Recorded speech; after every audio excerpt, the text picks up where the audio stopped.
partout, on entendait des cris de terreur, de frayeur. Les Romains n'avaient aucune limite dans l'horreur. Ne pensez pas qu'ils en viendraient à détruire le Beth Amikdash, le temple. Et puis ils sont arrivés. Ils l'ont détruit. Ils l'ont incendié, à tel point que les flammes se voyaient dans tout le Moyen-Orient jusqu'au lendemain. Et puis ils nous ont emmenés, avec nos enfants, enchaînés, jusqu'à Rome. Malheureusement, ma femme Tsipora n'a pas survécu au trajet. On pensait que c'était la fin. C'était il y a 2 ans, après la fameuse disputation entre Rabbi Yeriel et Nicolas Donin.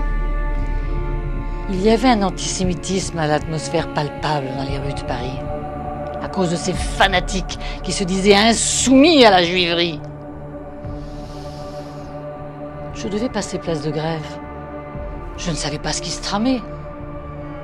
À peine 1 kilomètre de la place, cette épouvantable odeur de livres calcinés et cette énorme fumée noire.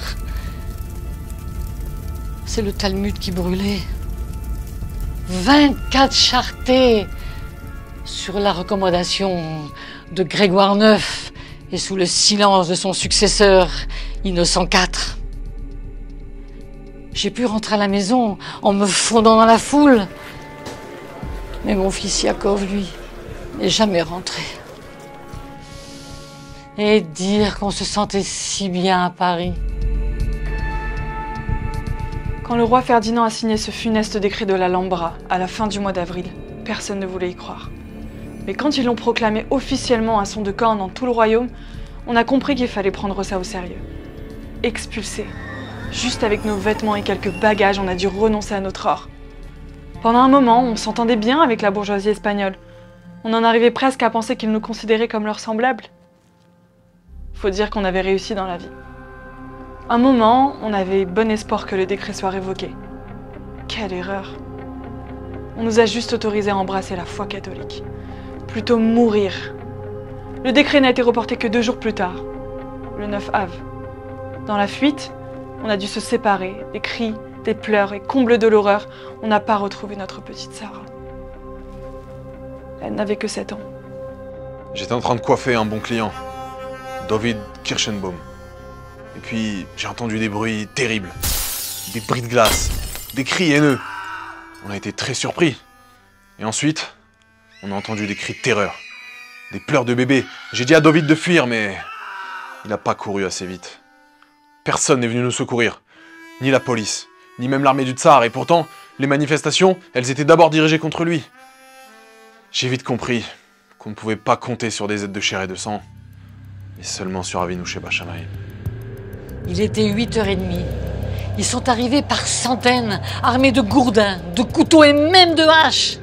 Ils ont commencé par la famille Erhal. Leurs 2 fils, Eliaou et Israël, n'ont pas eu la chance de fuir. Et même le chef de la police britannique, Raymond Cafferata, n'a pas réussi à les contenir. Ils allaient de porte en porte, massacrant tous les habitants. Les cris et les gémissements étaient terribles. Les gens criaient « À l'aide! À l'aide !» Mais que pouvions-nous faire?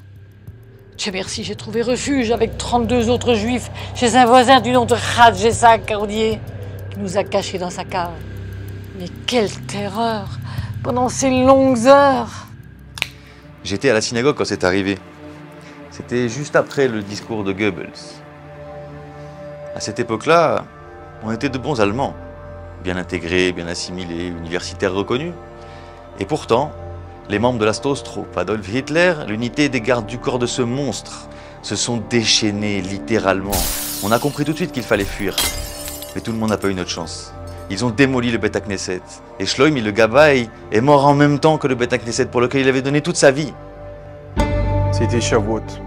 On fêtait le don de la Torah. Mais ils ont fait croire qu'on fêtait la victoire des Britanniques. Juste pour trouver un prétexte pour nous massacrer. Des soldats, des civils. Ils étaient tous là pour casser du juif. La suite, on la connaît. Des pillages, des viols, des meurtres. J'étais avec Ezra, le fils du rabbin. Puis je l'ai perdu de vue. Je ne l'ai plus jamais revu. Jamais. Et j'ai jamais voulu savoir ce qui lui était arrivé. Tout le monde nous demande si on va réussir à vivre après ça. On n'a pas le choix. J'ai jamais été très religieuse, mais dans tout ce drame, il faut dire qu'on a vécu des miracles. Ça s'est passé Shabbat. Alors oui, à la mémoire de ce policier qui nous a secourus, j'ai pris sur moi de respecter le Shabbat. On a souffert. Et pourtant, On s'en est sortis. À chaque fois, c'est comme si À chaque génération, un ennemi se levait contre nous. Et à Kadosh Baruch Hu, nous sauve de leurs mains. faut dire qu'à Jérusalem, À Paris, à Tolède À Kishinev, à Hebron, à Munich, à Bagdad, et en Eretz Israël, on manquait cruellement d'unité. les pharisiens, les sadducéens, les zélotes, les chassidim, les mitnagdim, les maskilim, les religieux, les laïcs. la gauche, la droite. Mais les terroristes, ça les intéressait pas tout ça. De plus, on pensait que rien ne viendrait perturber notre train-train de bourgeois espagnols. Notre quiétude parisienne. Notre citoyenneté allemande surjouée. Mais finalement, on est un seul peuple. Anachnu Am Echad. Le temple a été détruit. Mais ensemble, On peut le reconstruire. Et on retrouvera nos chers disparus, la résurrection des morts.